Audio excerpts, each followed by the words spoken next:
We've got so much to talk about.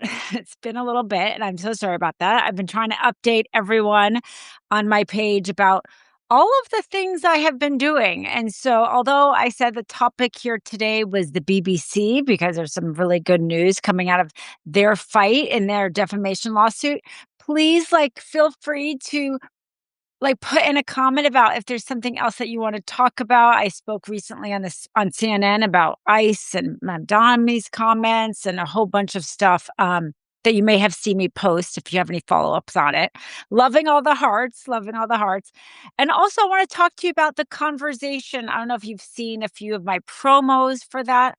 It's this new Instagram Live feature I'm doing with the Midas Touch Network with a lot of really cool guests. And I was kind of hoping to kind of link it to Substack and be able to maybe have a pre-conversation of the conversation or a post-conversation about the conversation here on Substack and this community that we're building together. So love your comments on that as well. When this now or after this post, tell me what you think about all of that. First, I'll talk about the conversation and then we can get into the BBC lawsuit. I don't know if you've seen, I've been posting on my channel here, but I'm going to be starting a Instagram conversation. I really like the Instagram format because so many nice compliments in the chat. Thank you. I really like the Instagram format because it feels a lot like a live conversation. I really like in-person conversations. There's nothing like meeting somebody. I actually just got a chance to meet Don Lemon for the very first time, by the way. I have done a lot with him over video really ever since he started his own channel. And I was in New York and we met up at Times Square and did this really cool collab. If you guys haven't seen it yet, head to my Instagram and his Instagram page. We posted it and it was so much fun. We had a really fun time together. We actually even did this whole dance sequence that didn't make the cut. It was one of those moments where you're like, did I ever think I was going to have a dance sequence in Times Square with Don Lemon? No. It's really cool the places that this Midas Touch community and here my community have brought me. Some of it not fun, talking about some of the awful stuff Trump did, and then some of it really fun. And you have to take the good and the bad, right? So I'm not even sure how I got off that segue there, but oh yes, my point was meeting him in person was just amazing. He's amazing, definitely aura. You just, and his interns and his production team were so nice. It was just really cool. There's something about meeting somebody in person. So I feel like an Instagram Live is perhaps the closest thing to meeting somebody in person. There's a real energy to it. There's, you feel because everyone's on with you that it's real, and it's accessible. A lot of people are still on Instagram because they've connected with Facebook, right? So it has a variety of ages. Maybe people a little bit less informed about politics are still on Instagram, so it has a wider reach. And I got a chance to interview the comedian Kristen Key. I don't know if you've heard of her or not. We did that back in June. It was my first one actually about pride and politics. She has a special called The Lesbian Army. It is hilarious. And she even herself says she doesn't really talk too much about politics. She's my hair is political. That was really great. And then I did Jolly Good Ginger. If you guys have followed him at all on Instagram, he said he grew up in a culture where racism was so casual, it was culture. And he really speaks about white supremacy and MAGA being the next Confederacy. That is going to be going up next week. And then there is, and I'll make sure and put everything on this page as well in case those of you who don't like to go to Instagram. And then the next conversation I had was Representative Justin J. Pearson, which many of you, I'm sure, know who he was. He was one that viral photo standing up to the lawmakers because Tennessee rushed to racially gerrymander Memphis. It was the remaining last majority Black district in the state. And after the Calais decision of the Supreme Court, they got rid of it. Now he's running for Congress. He's a state representative. He's running for Congress. That means that now his district represents 15 different counties. I mean, could you imagine 15 different counties plus 191 miles? I mean, they're making it difficult for him to represent them because the diversity, they're not just, of course, race, but what an urban voter is so much different than what a suburban voter needs versus, I mean, rural. I mean, so many different needs of his constituents. He's doing listening tours. Anyway, so I got a chance to talk to him. He told me about his two topics that they all cared the most about, which was housing and healthcare. Really important stuff. And then also he talked about how here these billionaires are trying to use our clean water, the exact thing we need to survive, to take our jobs. He's really great. He takes no corporate money, no PAC money. So if you're interested, if you've heard of him and you want to help him, it's Justin J. Pearson, or I think it's votejustinj.com, and you can either donate a small amount or help them get people out to the polls. You can do phone banking. He needs our help. So that conversation is on my Instagram as well right now. And Wednesday, I'm going to be speaking to the comedian Walter Masterson. I'm sure many of you guys have been seeing him. He is hilarious. What he is willing to say about the Trump stuff, where he's willing to go. So funny. I can't wait to see what comes out of his mouth. So I'm really excited about it. Definitely let me know who else you guys would want me to talk to. I like the idea of really talking to just people that are inspiring me right now, or people that are just interesting right now, whether or not it's a mix of politicians or really anybody these days. So definitely let me know. So I'm going to get into the BBC lawsuit. So for those of you who don't know, BBC put out a documentary called Panorama, a Panorama documentary. It was aired close to the election of 2024. And in it, they show a speech that Trump gave on January 6th. And they clipped it. So I guess his sentences were too close together. So the words about the fighting, Trump said, defamed him, that they shouldn't have been so close together. And the BBC actually apologized. They said they didn't really mean to clip it in a certain way. Of course, they're not going to show like the entirety of a speech. Well, that was not good enough for Trump. So he sued him. He sued the BBC for $10 billion, right? Another $10 billion lawsuit. That's the same amount he sued our own government, sued us, essentially. So the BBC, filed a motion to dismiss because the documentary never aired in the United States at all. But they're also fighting it. And they're fighting it in part by trying to get discovery, trying to get evidence. One, to prove the truth of the matter, that Trump's speech actually was meant to incite violence, because then you can't defame somebody if it's actually the truth. And two, to show that, well, even if he was harmed, he wasn't harmed to the tune of this $10 billion. Trump filed this in Florida. The judge is in Miami. I think Trump got lucky with his Judge Cannon selection, and then just keeps thinking he's going to get lucky again, but he's kind of got a little unlucky. I mean, Judge Kathleen William, as we know, that order in the slush fund thing just eviscerated Trump and Blanche, right? Sent a copy of the order to the New York State Bar that Todd Blanche is licensed in. Referred for disciplinary action Trump's own lawyers, the Florida State Bar, and in really clear terms talked about this was really a conflict of interest on Blanche and a collusion. I mean, I still can't get over how serious of words she used, that the president of the United States, essentially, and the attorney general were colluding to defraud the court. Serious stuff. But that's what basically she wrote. So here the BBC is saying, well, we need to know. Did we damage your businesses or not? And the federal judge just agreed with the BBC, ordered Trump hand over all his tax returns, all his financial statements, all his ownership statements, all his contracts, basically all the financial documents related to all 400 businesses that are part of this Donald Trump trust. All of his businesses are in a trust right now. And Trump tried to argue that this was overly broad. And the judge basically said, well, you said it was overly broad in your complaint. You said, like, all my business interests have been harmed. Well, then they have the right to decide and look into whether or not that's true, if all your businesses were harmed. So I just think it's so ironic, because here in another part of this lawsuit, BBC is also asking Trump to hand over his text messages to Stephen Miller, to Steve Bannon, to his family in order to determine the intent that Trump had on January 6th.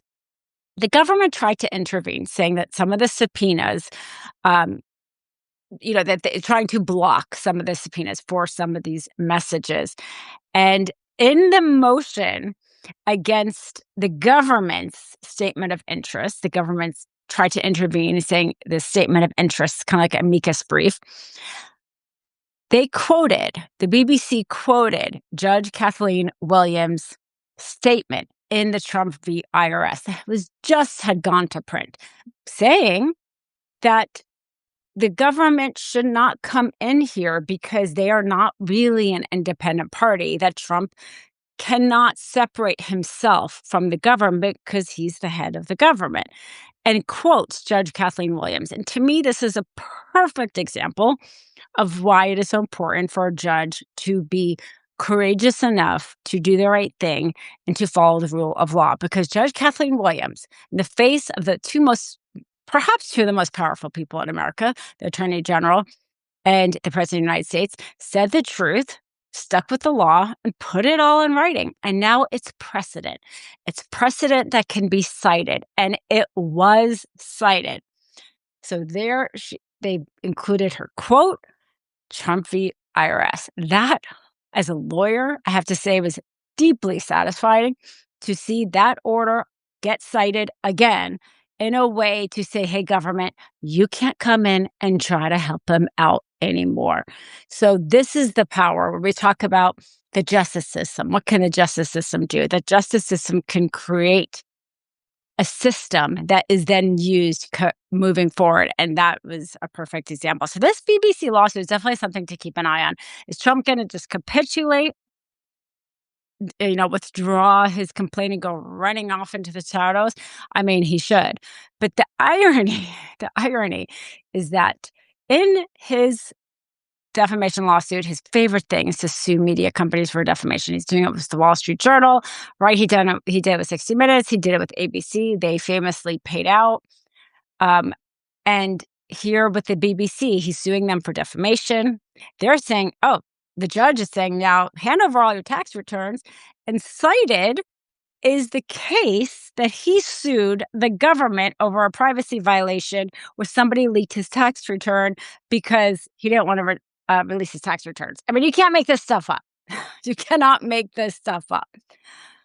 I mean, this is where we're at, folks. But anyway, so that was a really good piece of news. And I don't know how many of you saw clips of the White House Correspondents' Dinner over the weekend, like Trump's really awful.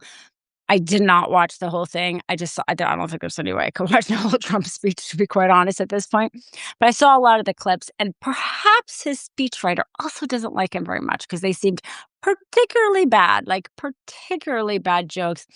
And Wolf Blitzer, I have to say, I didn't know Wolf Blitzer had it in him, but he stands up and he gives the Wall Street Journal an award, and specifically the reporters an award, the ones who wrote about the birthday book, who broke that whole story about the birthday book, which Trump is still suing the Wall Street Journal over, by the way, and how he revealed their personal home addresses and how they were threatened and how they were attacked. And so they got the Katharine Graham Award.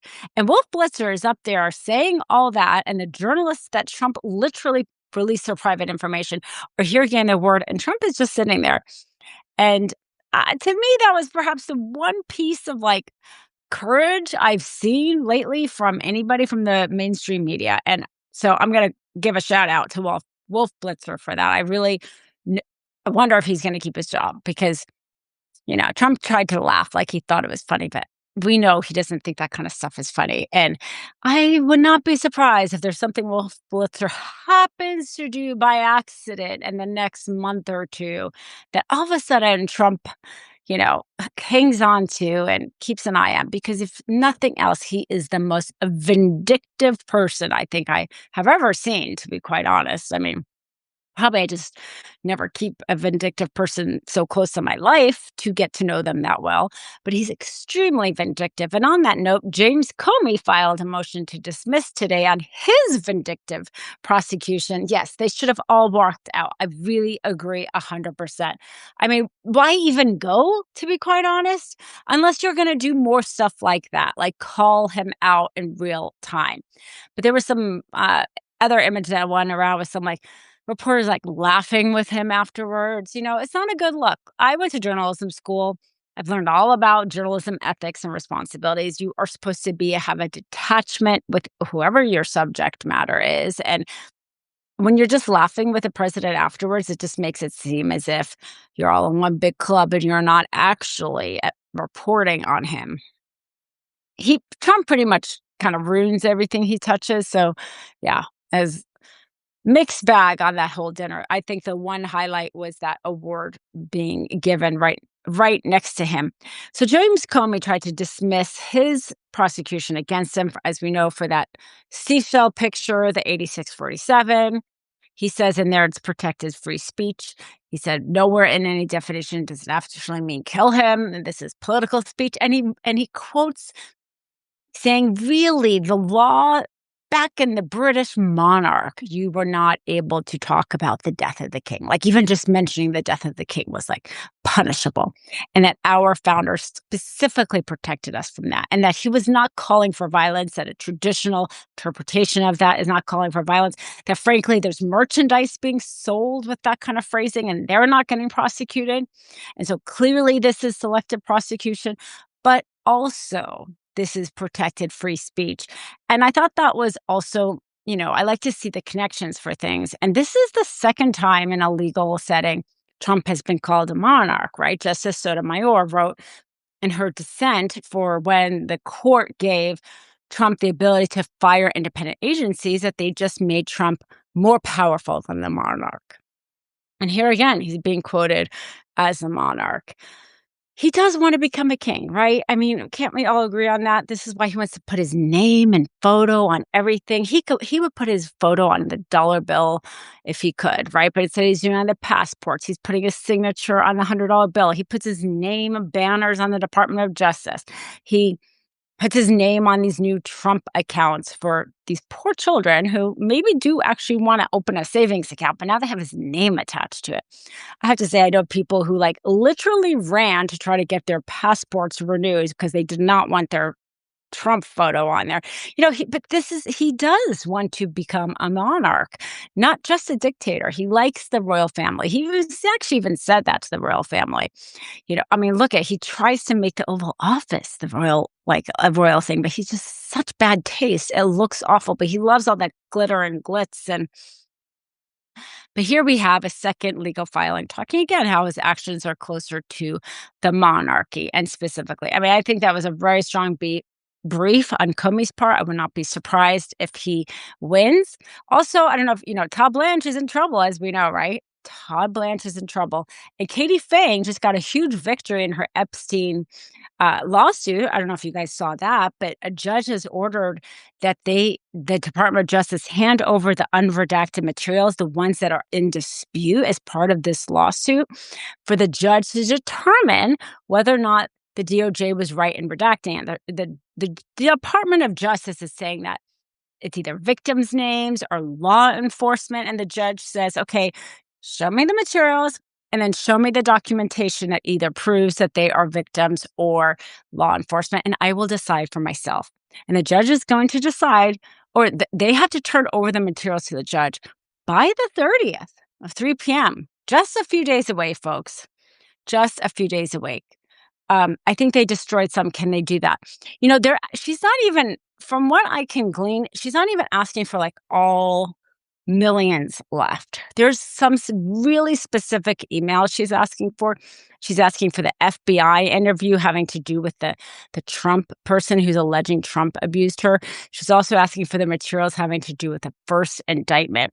So kind of very specific ones, which those we have seen, but a lot of them has been redacted. And she's asking for to be unredacted, and perhaps she will go on from there. But what I've gotten from the order, it was this specific set of documents. So not great job on Katie Fang's point. We'll definitely keep an eye on that. And then Todd Blanche did something. It's like yet another grift, yet another corruption. As we know, Senator Murkowski likes to trade her vote. She did it with the big awful bill last summer, right? She wasn't going to vote. She cared so much about rural hospitals, and then they included in their mandatory sale of oil drill leases, and then all of a sudden she flips her vote. Well, they've gotten the message, and Todd Blanche himself flew to Anchorage on July 7th to announce the settlement of a lawsuit that had been going on for 12 years.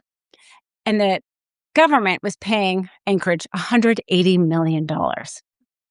Tell me that had nothing to do with him trying to get the votes to become the next attorney general. For one, it was really unusual for the top guy to go and to announce the settlement. Of course, the timing of this, they could have settled it a few months from now, a few months ago. They could have had a lower level person do it just to not have the appearance of impropriety, just to not have the appearance of a conflict of interest, because you are a lawyer and you're the head of a legal department for the entire country, and you have a professional and ethical responsibility for your bar license. But Blanche doesn't do that. He goes himself, and the timing is very suspect. And this litigation had to do with whether or not the federal government funded the development of the port in Alaska as they should.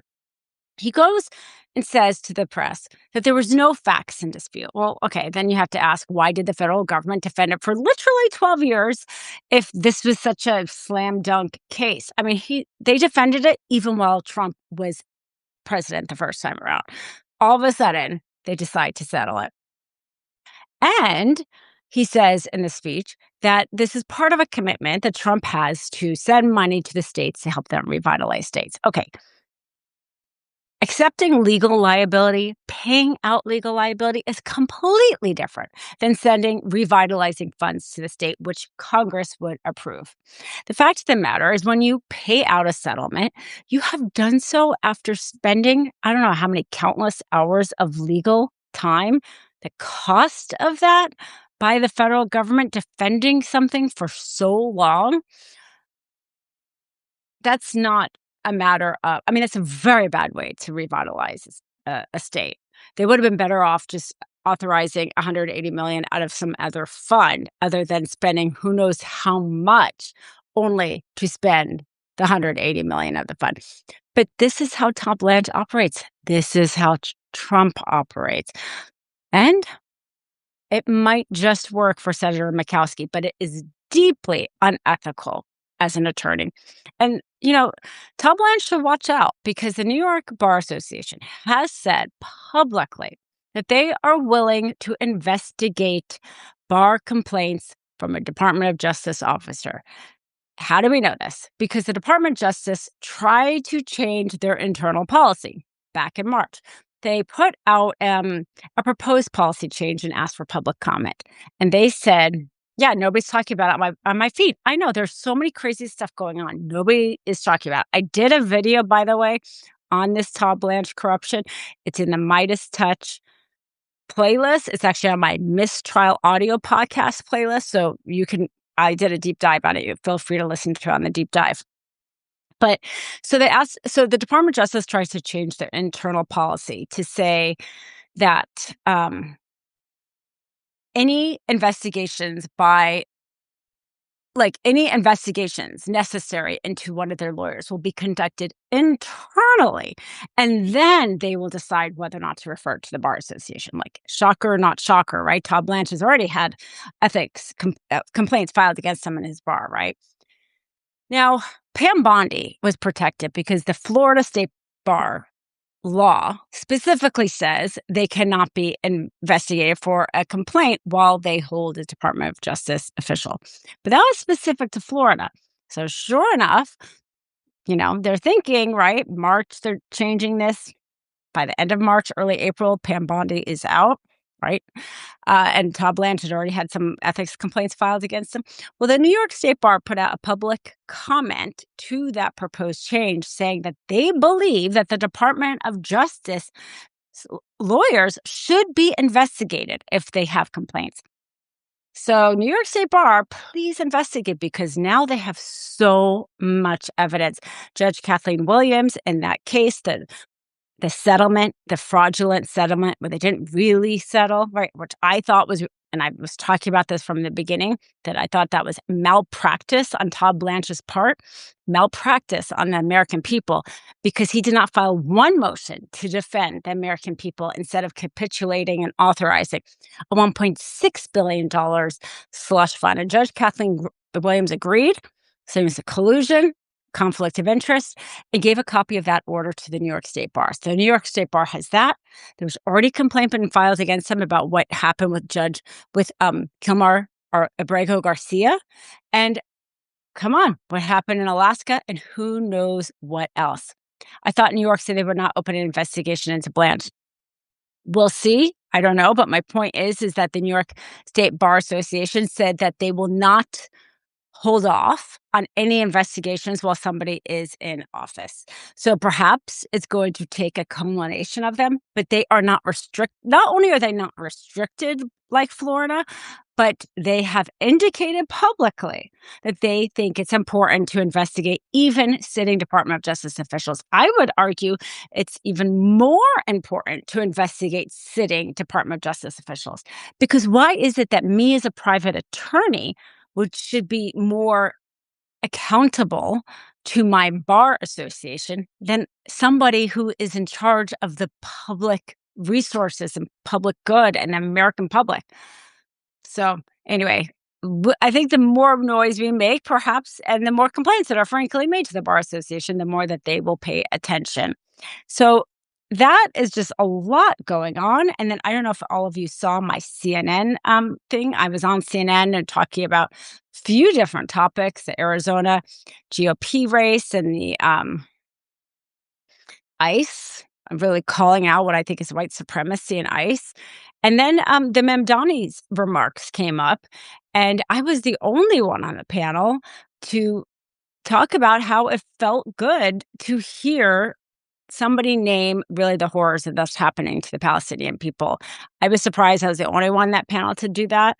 I'm Arab American, and many of you probably know. I'm not quite sure because I don't know how often I talk about it necessarily, but my father's from Jordan. He immigrated here. He came to college, met my mom in college, worked for the federal government his whole life. And I used to be the secretary of the Arab American Caucus of the California Democratic Party. And I try to have Palestinian constituents of our elected officials. We try to have meetings with, elected officials and to try to raise awareness, frankly. And unfortunately, not enough people have been wanting to speak out about what's been happening to the Palestinians. And I was grateful that Mamdani was willing to name what's been happening. And so anyway, if you want to see the clip, I think I posted it earlier. It was personal. So it was definitely not easy. I mean, none of this stuff is frankly easy to talk about, especially with people who are just willing to back Trump in any way, shape, or form. But I'm going to be back actually in CNN doing another political panel tomorrow here in LA and then back in New York later this month. And whatever it is, I just don't want to let those Trump people have the last word, because I really do believe that this is like the fight for our country right now, like which way we're going to know. The Project 2025 people, Trump, the Stephen Millers, the Russ Voigts of the world have like a taste of power. And I do not think they're going to let it go very easily. I think they want to remake this country. Stephen Miller just said not that long ago that we used to have quality immigration. We had to go back that. And really, he means white. Really, he means white. And the things that I've been seeing online with these MAGA supporters, they're so disturbed that we're not having enough mass deportations. They were really hoping the birthright citizenship case would help. They really do believe in this white nationalist government. And think that the people in power feel like they're really close to having that happen. Elon Musk also believes that. And to have the most powerful person with all apparatuses of government, plus Elon Musk, the richest person, working together, I think it's going to be some really crazy few months and few years. And wherever I can speak, I will speak. And hopefully that can, I don't know. We got to each do our own little part, so to speak. Well, anyways, thank you for joining me on this Substack Live. I will so grateful for this Substack community. It feels really good to know all of you are in my corner. Please, like I said, comment. Who else do you want to hear on the conversation? Or what other topics should I do my lives on? Do you like the idea of it being a pre-conversation or post-conversation live? Or just